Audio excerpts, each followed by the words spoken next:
This is the second part of the Hornaday manual that was published in 2003 that's got the ballistic tables, and Hornaday doesn't print it this way anymore. There's been a big push by manufacturers to get away from printed material, and they want you to go online to pull as much data or information off of there so they're not printing as many books. Okay. I keep stuff like this around the shop, so if you need reference material, you come on in, you can thumb through it, and you can figure some of this stuff out. But I bring this up because it's useful to have this information, and let me give you one example as to where you might put it to use.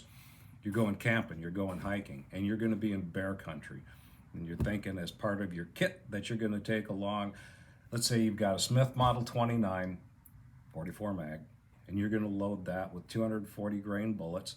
And you look in the Sierra manual and you see that using a little gun, you can push that thing out of the muzzle at 1,600 feet per second. Okay, so we got good muzzle velocity. Now, I've got that thing pretty much point of aim, point of impact at 25 yards.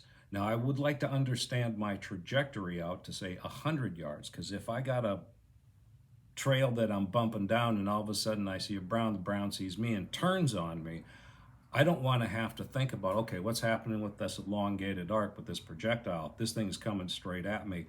I need to get some lead down range, and I don't have a lot of time to do it. Remember, that thing can hit 40 miles an hour heading my way that fast.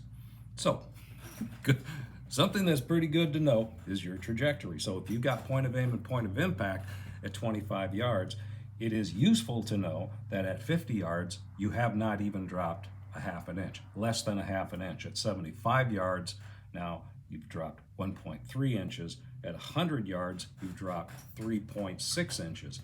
So you can pretty much maintain your hold, and as that thing gets closer, it's simply gonna rise as long as you maintain the same hold. But it's also in the ballistic tables giving you information about the energy and your velocity.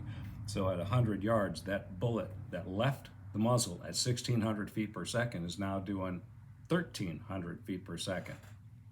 Now that's still not too shabby, because some of the quote light loads that you can get with a 44 mag are leaving the muzzle at about 1,250. So you're doing well for yourself. And when you understand this information, now you can see the benefit of making a good informed decision about why you're doing what you're doing.